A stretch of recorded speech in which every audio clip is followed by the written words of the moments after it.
ಈ ಒಂದು ಜೀವನದ ಘಟ್ಟ ಮುಗಿದ ಮೇಲೆ ನಂತರ ನಾವು ಹೋಗ್ತೀವಲ್ಲ, ಅಂದ್ರೆ ಮರಣವನ್ನ ಹೊಂದಿ ಹೋದ ಮೇಲೆ ಒಳ್ಳೆಯ ಕೆಲಸವನ್ನ ಮಾಡಿದ್ರೆ ಸ್ವರ್ಗಕ್ಕೆ ಹೋಗ್ತೀವಿ, ಕೆಟ್ಟ ಕೆಲಸ ಮಾಡಿದ್ರೆ ನರಕಕ್ಕೆ ಹೋಗ್ತೀವಿ ಅನ್ನೋ ಒಂದು ವಿಶೇಷ ಚಿಂತನೆಯನ್ನ ತಲೆಯಲ್ಲಿ ಬಿಟ್ಟುಬಿಟ್ಟಿದ್ದಾರೆ.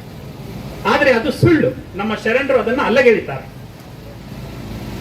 ಅವ್ರಿಗೆ ಹೇಳುದು, ನಾವು ಬದುಕಿರುವ ಕಾಲಘಟ್ಟದಲ್ಲೇ ಒಳ್ಳೆಯ ಕ್ಷಣಗಳನ್ನ ಕಣ್ತುಂಬಿಕೊಂಡ್ರೆ ಅದೇ ಸ್ವರ್ಗ, ಕೆಟ್ಟ ಕ್ಷಣಗಳನ್ನ ನೋಡಿ ಕೆಟ್ಟದನ್ನ ಅನುಭವಿಸಿದ್ರೆ ಅದೇ ನರಕ ಅಂತ ಹೇಳ್ತಾರೆ. ಅದಕ್ಕೆ ಬಸವಣ್ಣರು ಹೇಳ್ತಾರೆ, ದೇವಲೋಕ ಮರ್ತ್ಯಲೋಕವೆಂಬುದು ಬೇರಿಲ್ಲ ಕಾಣಿರೋ, ಸತ್ಯವ ನುಡಿಬುದೇ ದೇವಲೋಕ, ಮಿಥ್ಯವ ನುಡಿಬುದೇ ಮರ್ತ್ಯಲೋಕ, ಆಚಾರವೇ ಸ್ವರ್ಗ ಅನಾಚಾರವೇ ನರಕ, ಕೂಡಲ ಸಂಗಮ ದೇವ ನೀವೇ ಪ್ರಮಾಣ.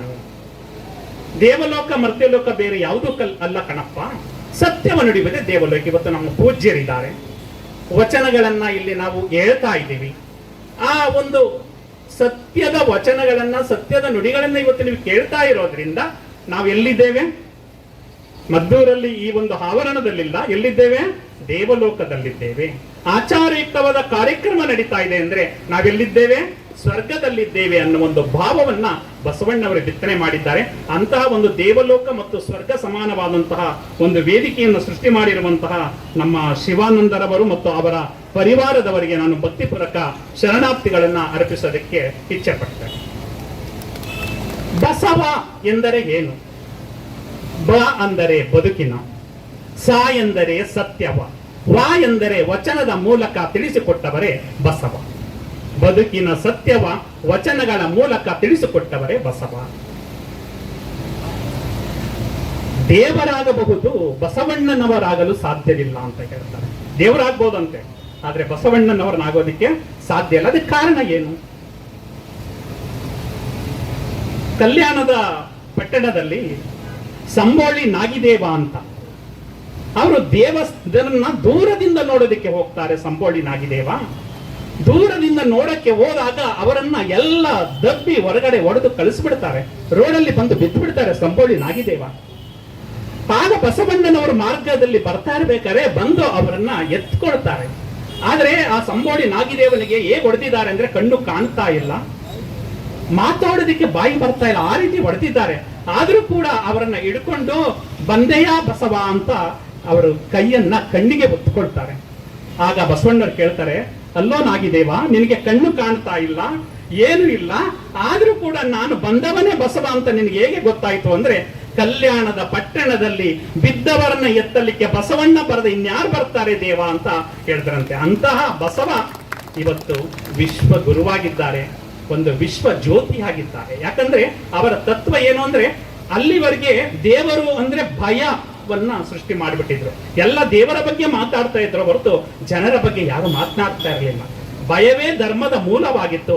ಆದ್ರೆ ಬಸವಣ್ಣನವರು ಬಂದು ದಯವೇ ಧರ್ಮದ ಮೂಲ ಅಂತ ತಿಳಿಸ್ಕೊಟ್ರು. ಅದಕ್ಕೆ ಒಂದು ಸಣ್ಣ ನಿದರ್ಶನವನ್ನ ನೀಡಿ ನಾನು ಈ ಒಂದು ಉಪನ್ಯಾಸಕ್ಕೆ ವಿರಾಮ ಹೇಳ್ತೇನೆ.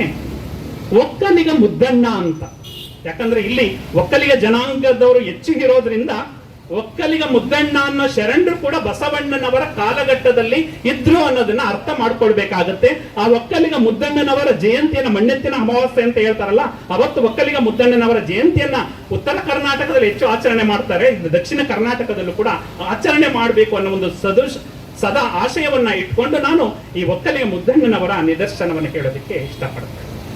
ಒಕ್ಕಲಿಗ ಮುದ್ದಣ್ಣನವರು ವಿಜಯಪುರ ಜಿಲ್ಲೆ ಜೋಳದ ಹಾಳ ಗ್ರಾಮದವರು. ಅವರು ವ್ಯವಸಾಯವನ್ನ ಮಾಡ್ತಾ ಇದ್ದಾರೆ. 12 ಗಂಟೆ ಸಮಯ, ಬಿಸಿಲು ಏರಿದೆ. ಆ ಏರುವಾಗ ಆ ವ್ಯವಸಾಯವನ್ನ ಮಾಡ್ತಾ ಇರುವಂತಹ ಸಂದರ್ಭದಲ್ಲಿ ಬಸವಣ್ಣನವರು ಧರ್ಮ ಪ್ರಸಾರಕ್ಕೋಸ್ಕರ ಬಸವ ಕಲ್ಯಾಣದಿಂದ ಆ ವಿಜಯಪುರದ ಕಡೆ ಬಂದಿರ್ತಾರೆ. ಜೋಳದ ಹಾಳ ಗ್ರಾಮದಲ್ಲಿ ನಡೆದು ಹೋಗ್ತಾ ಇರ್ತಾರೆ. ಹೋಗ್ತಾ ಇರ್ಬೇಕಾದ್ರೆ ಅವರಿಗೆ ಒಂದು ಅನ್ಸುತ್ತೆ, ಕುದುರೆಗೆ ಏನಾಗಿದೆ, ದಣಿವಾಗಿದೆ, ಅಂದ್ರೆ ಆಯಾಸ ಆಗಿದೆ ಅನ್ನೋದು ಅರಿವಾಗುತ್ತೆ. ಆಗ ಆಯಾಸ ಆದಾಗ ಅವರು ಪ್ರಯಾಣವನ್ನ ಮುಂದುವರಿಸಲ್ಲ. ಅಲ್ಲೇ ಒಂದು ಮರದ ಕೆಳಗಡೆ ಆ ಕುದುರೆಯನ್ನ ಕಟ್ಟಿ ಹಾಕಿ ಅಲ್ಲಿ ಕುಳಿತುಕೊಳ್ತಾರೆ ಒಂದು ಕಲ್ಲಿನ ಮೇಲೆ. ಅಲ್ಲಿ ದೂರದಲ್ಲಿ ಒಕ್ಕಲಿಗ ಮುದ್ದಣ್ಣ ವ್ಯವಸಾಯ ಮಾಡ್ತಾ ಇದ್ರಲ್ಲ, ಯಾವ್ದೋ ಒಂದು ದಿವ್ಯ ವ್ಯಕ್ತಿತ್ವ ಇಲ್ಲಿ ಬಂದು ಕುಳಿತುಕೊಳ್ತಲ್ಲ ಅಂತ ತುಂಬಾ ಖುಷಿ ಆಗಿಬಿಡುತ್ತೆ. ಆಗ ಆ ಎತ್ತುಗಳನ್ನ ಅಲ್ಲೇ ಬಿಟ್ಟು ಬಾರುಕೋಲನ್ನ ಹಿಡ್ಕೊಂಡು ಓಡಿ ಬರ್ತಾರೆ. ಓಡಿ ಬಂದಾಗ ಆ ಬಸವಣ್ಣವ್ರನ್ನ ಕೇಳ್ತಾರೆ, ನಿಮ್ಮ ಹೆಸರೇನು? ನಿಮ್ಮನ್ನ ನೋಡಿದ್ರೆ ಒಬ್ರು ಮಹಾನುಭಾವರ ರೀತಿ ಕಾಣ್ತಾ ಇದ್ದೀರಾ, ನಿಮ್ಮ ಹೆಸರೇನು ಅಂದಾಗ ನನ್ನ ಹೆಸರು ಬಸವಣ್ಣ ಅಂತ.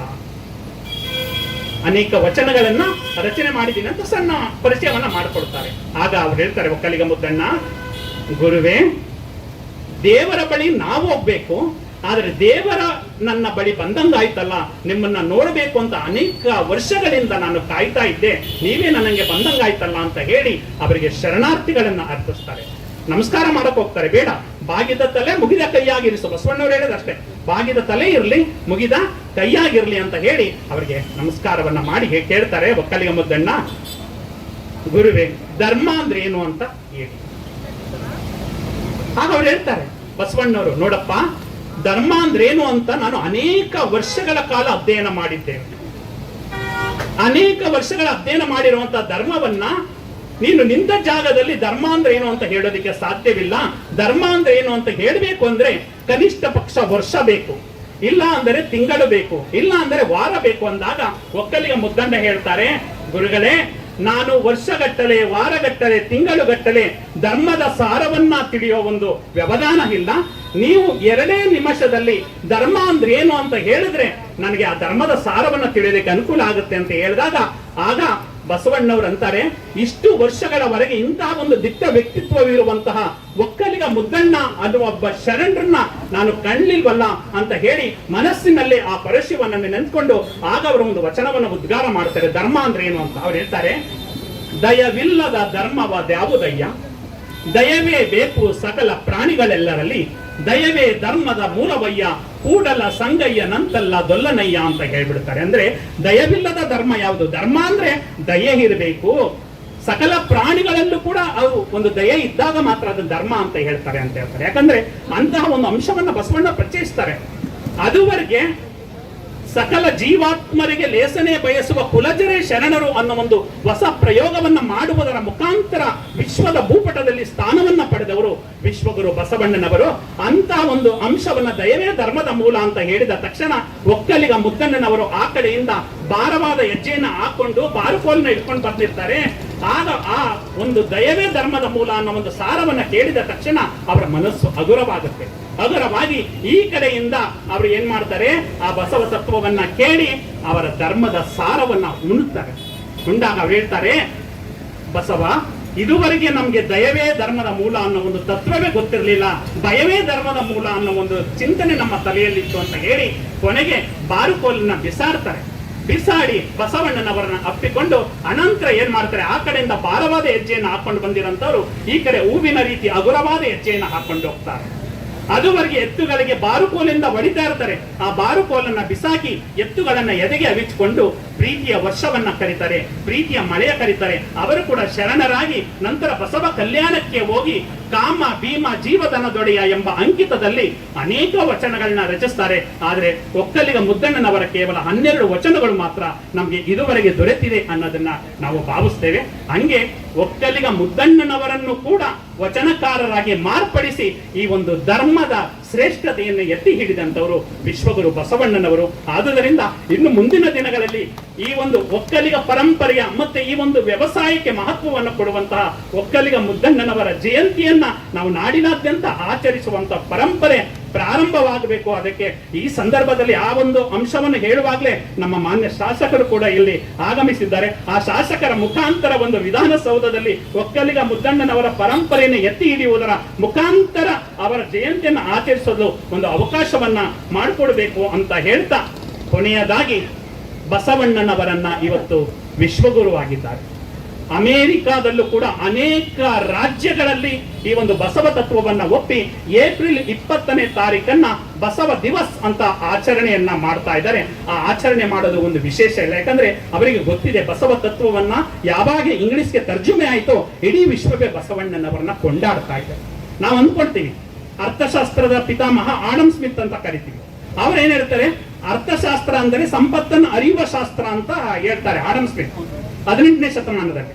19ನೇ ಶತಮಾನದಲ್ಲಿ ಪ್ರೊಫೆಸರ್ ಮಾರ್ಷಲ್ ಬರ್ತಾರೆ.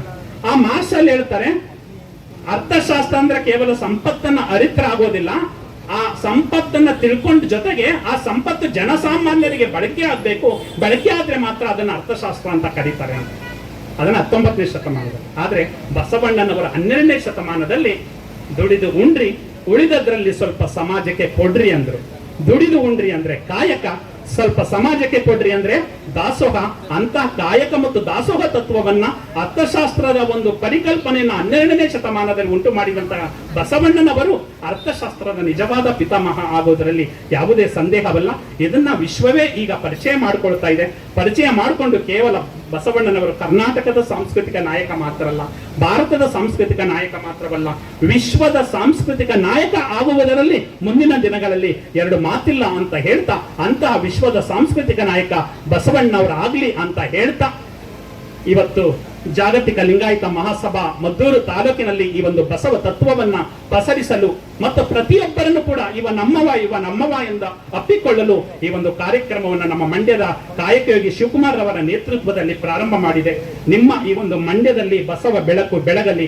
ಬಸವ ಬೆಳಗಿನಿಂದ ಇಡೀ ಮಂಡ್ಯದ ಎಲ್ಲರಿಗೂ, ಬಸವಣ್ಣವರು ಇದ್ರೆ ಕೇವಲ ಒಂದು ಜಾತಿಗಲ್ಲ, ನಮ್ಮ ಸಂದೇಶ ಹೇಳಿದಂಗೆ ಯಾರು ಅಪ್ಕೋತಾರೆ ಅವರೆಲ್ಲ ಉದ್ಧಾರ ಆಗ್ತಾರೆ. ಬಸವನ ಬೆಳಕು, ಬಸವಣ್ಣವ್ರನ್ನ ಯಾರು ಅಪ್ಕೋತಾರೆ ಅವರ ಮನೆಯಲ್ಲಿ ಒಂದು ಹೊಸ ಚಿಂತನೆ ಉಂಟಾಗುತ್ತೆ ಅಂತ ಹೇಳ್ತಾ, ಹೊರಡುವೆ ನಾನು ಹೊರಡುವೆ ಮುಂದೆ, ಬರುವುದು ವಿಶ್ವವು ನನ್ನಯ ಹಿಂದೆ, ಅವರಿವರೆಂಬೆನೆ ಎಲ್ಲರೂ ಒಂದೇ, ಎಲ್ಲರಿಗಿರುವನು ಒಬ್ಬನೇ ತಂದೆ, ಬರುವೆನು ಭೂಮಿಯನ್ನು ಬೆಳಗಿ, ಬಸವನ ಬೆಳಕೆ ಎಲ್ಲಾಡಿ ಬಂದೆ, ಭಾರತವೆಲ್ಲ ಸುತ್ತಾಡಿ ಬಂದೆ ಎಂಬ ಸಿದ್ದಯ್ಯ ಪುರಾಣಿಕರವರ ಒಂದು ವಾಣಿಯನ್ನ ಸ್ಮರಿಸಿ ಈ ದಿನ ಬಸವನ ಬೆಳಕು ಮದ್ದೂರಿನ ಈ ಒಂದು ತಾಲೂಕಿನಾದ್ಯಂತ ಹರಡುತ್ತಾ ಇದೆ. ಈ ಬಸವನ ಬೆಳಕಿನಲ್ಲಿ ನಮ್ಮ ಜೀವನವನ್ನ ಯಶಸ್ವಿಯಾಗಿ ತೆಗೆದುಕೊಂಡು ಹೋಗುವಂತಹ ಪಥದಲ್ಲಿ ನಾವೆಲ್ಲ ನಡೆಯೋಣ ಅಂತ ಹೇಳ್ತಾ, ನಮ್ಮನ್ನ ಕರೆಸಿ ಒಂದೆರಡು ನುಡಿಯನ್ನ ಆಡಲು ಅವಕಾಶ ಮಾಡಿಕೊಂಡಂತಹ ಎಲ್ಲರಿಗೂ ಕೂಡ ಶರಣಾರ್ಥಿಗಳು.